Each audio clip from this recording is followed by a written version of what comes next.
Do you think you could help me choose some clothes to wear today? Yeah. He's hungry. He's hungry for breakfast? Are you hungry for breakfast?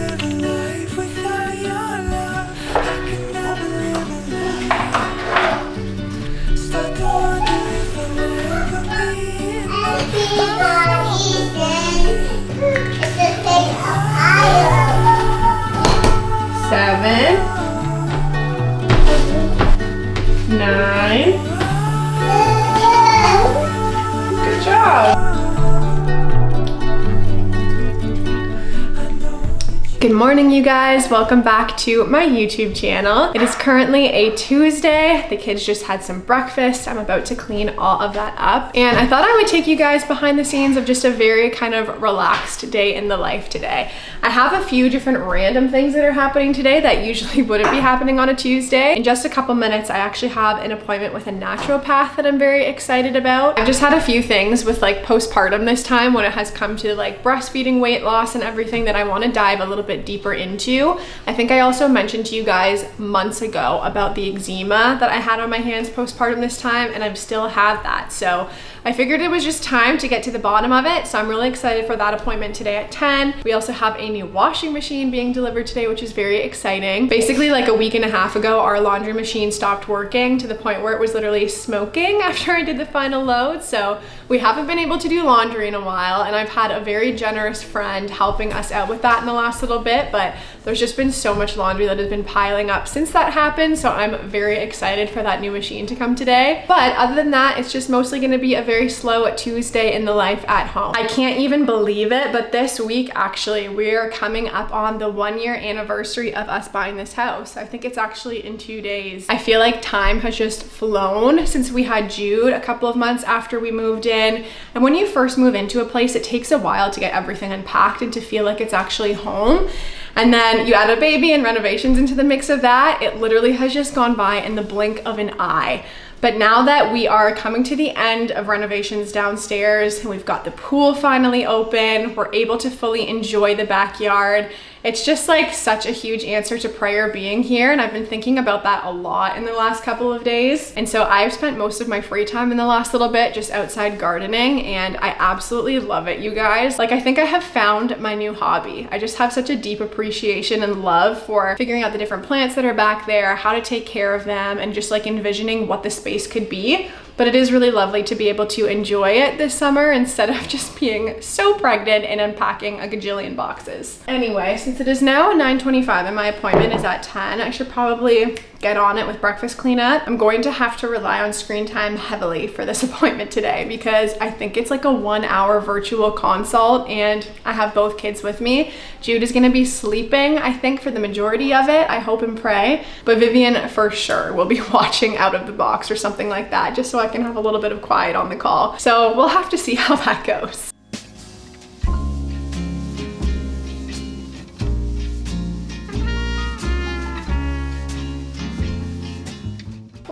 Fork. Thank you. Okay. Good job. Thank you. Thank you.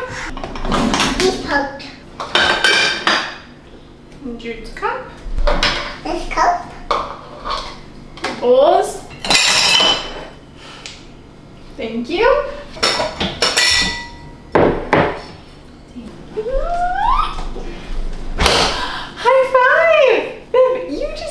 Dishwasher all by yourself. That was so good, honey.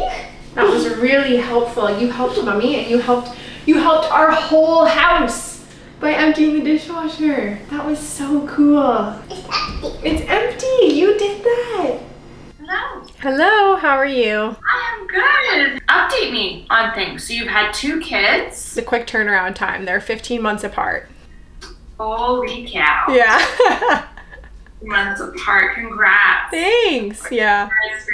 crazy. Yeah, it's definitely very full, but it's a lot of fun. Postpartum recovery wise, everything was totally fine. I feel like for me, it's been more so the long-term effects afterwards that maybe from the like crazy hormonal shifts, I honestly feel like I'm still kind of adjusting from. Okay, so let's go in a bit more detail here. So I just finished up with the appointment and it was so incredibly helpful. I can't wait to just like update you guys on what her thoughts were on some of what I've been experiencing, and I'm probably gonna do that at some point when the kids are down for quiet time because I can actually like go into detail with everything. But little Jude is awake. I just fed him and I think we're gonna go out on a little bit of a walk just because it's such a nice day out outside. So I'm gonna change his diaper, get him all dressed, and we will go out for a little walk together.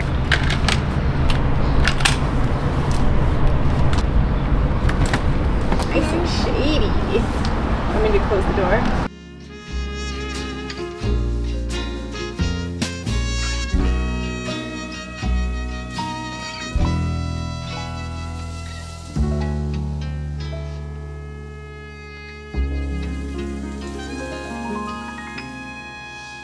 So, in a complete role reversal, my child that usually never naps is currently napping, and my child that usually naps beautifully at this hour is awake and playing right down here beside me. So you're gonna hear a little bit of background noise, but we just got back from our little walk outside and I gave the kids lunch and then started quiet time. And I think because it was just so hot outside, Viv is really tired from that, but Jude is just awake and has been fighting naps and sleep a lot recently. I think because his stomach has been bothering him. I do want to just get in touch with an allergist because I know it takes forever to get like diagnosis and things like that. And I'm just like feeling so much for him because as much as his reflux improved from when he was a little baby, he still does vomit. He still does experience stomach pain, and it's so hard to not know exactly what's causing it. He seems to be lactose intolerant. I don't know if it's like a true cow's milk protein allergy because he doesn't get like eczema and skin rashes and stuff, but he really does struggle when I eat certain things, and it keeps him up at night. It keeps him up during the day with just like a sore tummy. So that is something that I need to figure out is what I'm gonna do like next steps wise for that. But with that being said,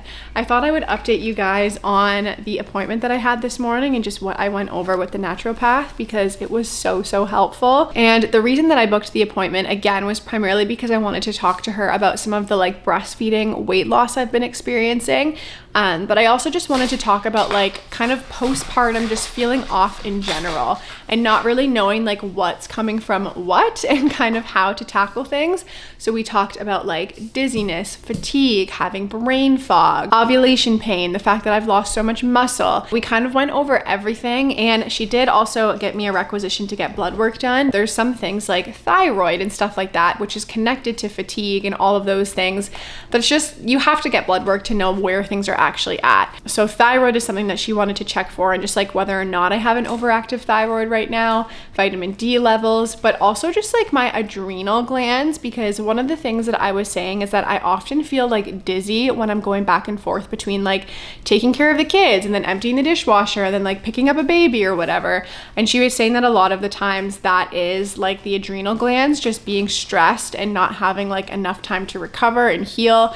And she made such a good point of the fact that like my body has been through so much stress in the last 2 years, and even if I'm not feeling that like mentally and emotionally, it doesn't mean that my body is not still kind of in that state of stress.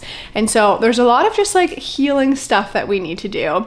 The biggest thing that she flagged for me with this weight loss and with the amount that Jude is feeding, he's literally just like taking everything from my body. And even though I'm eating a lot, she said that I'm actually eating too clean to like account for the amount of calories that are coming out.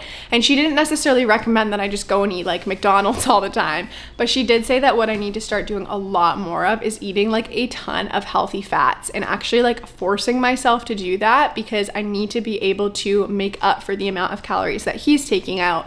So things like nuts and seeds and trail mixes and nut butters, and adding that into my kind of like smoothies, my oatmeals whenever I can. Lots of avocados, eggs cooked in olive oil, chia seeds, salmon, things like that are what she's saying I really need to just like bump up in my diet on literally an everyday basis to try and like offset the caloric deficit that I've been in because Jude has eaten so much. One of the things that I realized as I've been talking to her is that I've also been kind of like leveraging sugar in a not very healthy way to get more energy in, but I feel like that sugar is honestly just causing more of a crash, especially in the afternoon, and leading me to be more tired. The next piece in this that you can probably already guess is that I am hugely dehydrated.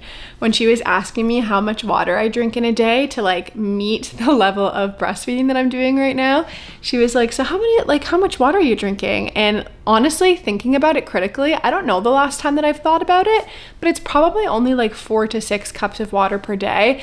And she was saying that I need to be drinking like 3 liters, which is just so far off from where I am right now. But it makes sense considering some of the things that I'm experiencing, because what she was saying is that from a cellular perspective with like my tissues and my skin, no wonder I'm experiencing some like really severe dryness because I'm not giving my body nearly as much water as it needs right now. So all in all, it was just a good like kick in the pants for me, I think, to get a few things back in line, and also just a good reminder that so much of this is in my control. What is really nice is that we are still going to do the blood work and I'm going to get like the full picture of everything that's actually going on, but in the meantime, I do just feel motivated and encouraged, and like I've been given a very clear set of next steps when it comes to how to get my health back together and to just make a change. Because I don't know about you guys, but when you're thinking about the needs of others in your family so often, for whatever reason, I just like could not wrap my head around what I've needed to do for myself personally to feel better. I feel like I just let every day get started and I just start rolling into it and start taking care of people, and I haven't left a lot of room in my life to take care of myself and to exercise and to eat really well and even to stop for water breaks. So enough of that. It's time to pull it together. It's time to make a change, and I'm excited at the prospect of even just like feeling better physically in the next couple of weeks and months. This past weekend, our family went strawberry picking for the very first time, which was so much fun, but I want to try and make strawberry jam. I've never actually done a jam before. I don't know why. I feel like I usually just use fruit to do different things, and we've done a lot of like strawberry shortcake, and we've honestly just been like eating these since we got them. But we have too many for us to just go through before they need to be used. So I'm gonna try my hand at making jam today and kind of show you guys the process. I have a recipe here that I'll link in the description box, but I'm gonna be using Serdo for the pectin. And then I also just have some sugar, some lemon juice, and then of course the strawberries. So I'm gonna measure these out and let's see how this goes.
I did it, and it was so much easier than I thought it would be. I don't know why I imagined people just like wearing aprons, churning butter when they make jam. It is actually so much easier than I anticipated.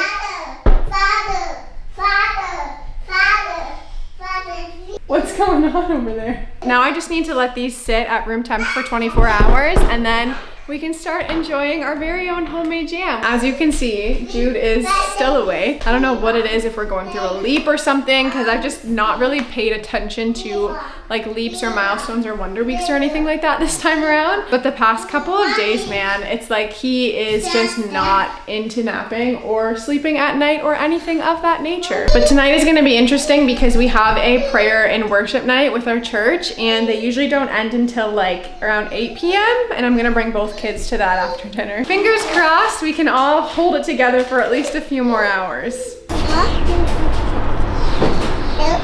We have a washing machine and it's working. Jared has to finish the installation of getting this back on top when he gets back because the venting is not the same size as it was for the old machine. So he needs to cut that down himself and then reconnect it. But I'm so excited to be able to do laundry again, you guys. Literally all day tomorrow, that's what I'm gonna be doing, is just washing and folding all of the clothes that we have accumulated over the past 2 weeks. We're gonna need to lift it up. We'll turn around so that I go in backwards. And I'm just gonna have to walk my way back in, and then we'll set down on top. But you're gonna have to hold it like this, not like this. Like what? Like this, so that you can get your arms between the door. If you hold it like this, your arms will get stuck on the door. Okay. What if I need to bail? What do we do? Okay. That's not as bad as I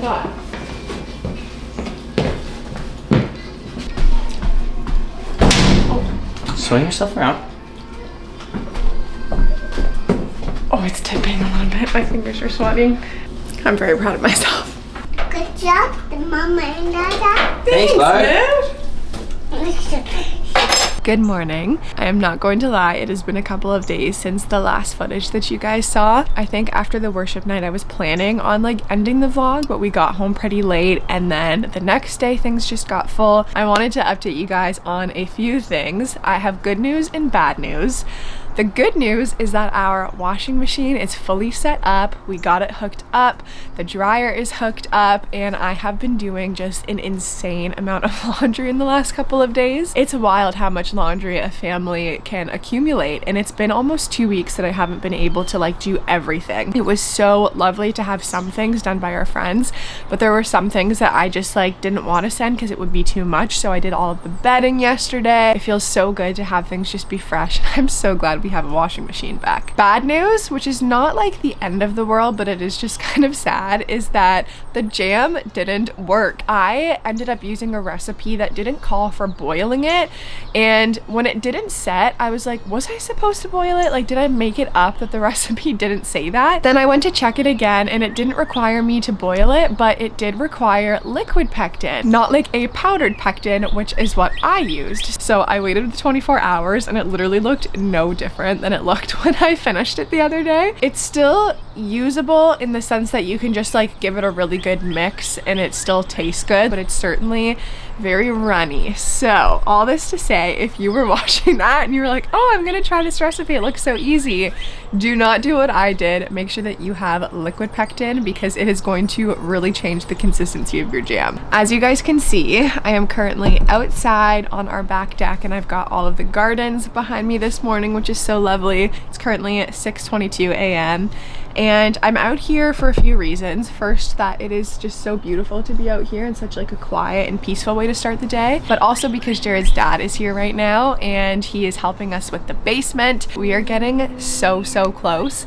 The drywall is going up right now. We're so close and we cannot wait for that. But as I'm sitting here this morning and reading my Bible, I wanted to just encourage you guys with some of the things that I feel like I am walking in right now when it comes to trusting God. The last couple of weeks for our family have been very intense with just all of the things that have been going on. Obviously, the basement renovation has been tough because Jared and I have been running in 2 separate lanes for so long as he gets that big project across the line. Then a couple of months ago, actually, we started noticing some things in our house and in our life just starting to break and go wrong, essentially. It started with our car a couple of months ago, actually. Something went wrong with it and we got quoted like an insane amount of money to fix it. And then shortly after that, it kind of just felt like a spiral of things breaking, and this week especially, just a lot of things breaking across the board. It has been hard to trust in God, especially when it comes to our finances and Him providing us what we need. And there is a couple of quotes that I want to read you guys from this devotional that I am currently reading. This one quote says, "To trust means to be convinced that God is fully aware of our circumstances, is present around and in the midst of them, and is acting in wisdom, power, and love to accomplish what is best for us. And then the next quote that I wanted to read says, "The beginning of a path is always the most important. Miss the entrance and you never walk the path.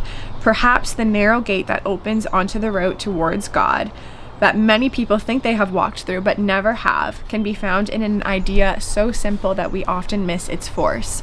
You know you're finding God when you believe that God is good no matter what happens. We will know that we have found God when nothing can shake our confidence in His unchanging goodness." And so for Jared and I, and especially me in this past couple of weeks, it has been really just a continual process of every single day waking up and relinquishing control back to God. And in all of this, choosing to believe that He is still good, that His promises are still true, that He is still our provider, and that He is faithful. And it doesn't mean that things are going to stop breaking. It doesn't mean that there's going to be things that are going to come up that are going to be hard and that we're going to have to work through. That's just the reality of the world that we live in and the fact that it's broken. And I don't need to muster up some kind of joy or force myself to get to this place of being like, everything's okay, because I can actually rely and lean on the Holy Spirit to help me with that. And ultimately, the lesson I think for both of us in it has just been that question of, are you trusting me? Are you able to actually release all of these things to me? Do you trust that I'm going to provide for you? Whatever your situation looks like right now, no matter how much you may wonder, God, are you still present in all of this? Like, I'm not really seeing you right now. He is fully aware of your circumstances. He is present in them, and He is working on your behalf. The other day, I was telling Vivian about the story in Exodus when Pharaoh has the Israelites in slavery in Egypt and how he wouldn't let them go. But then how God had also made a promise to them that He would take them out of slavery and lead them to this good and spacious land, essentially what we know to be the promised land. And it was so funny because I'm painting this picture for her of how hard it was for the Israelites when they were in slavery, and now that there's this amazing promise from God, she is actually like, turn the page, see the promised land. And it just struck me, I was like, is that not how we all are as people all the time? We want to jump straight ahead to whatever good things God has for us. But what I thought was just so interesting with Vivian was that natural human inclination to just kind of move past the hard season to get to the other side of it. And luckily for us, when we read that story about Pharaoh, we can just turn the page. We know that the Israelites do eventually make it to the promised land, but what Vivian doesn't understand is that in between just turning that page, there's actually 40 real years of just wandering that the Israelites went through before they made it there. And so for them, there is this constant question that they're asking themselves of, did God really promise us this? Is God really good? Can we actually trust in Him? And so again, whatever your situation looks like, if you are in a season right now of just questioning God and feeling the stress of everyday life and wondering if you can rely on Him, you can. I know that it's so hard to not be able to just turn the page and see the other side of whatever you're experiencing right now. In this season of wrestling and in this season of waiting, why don't you just ask yourself what God actually wants you to learn in this? For us in the last couple of months, it has been that question of, are we really releasing everything to God and trusting Him with it? And so I hope that can encourage you. I was not planning on including all of this in this vlog, but it's just been something that has been like weighing heavily on my heart in the last couple of days. So I thought that I would just share that for anyone that might need some encouragement today too. Well, I hope that you guys are having an amazing day wherever you are, whatever day of the week you are watching this right now. And I'm so glad that you joined me for this vlog. Thank you so much for watching. And until my next video, I love you guys. I'm praying for you guys, and I will see you soon.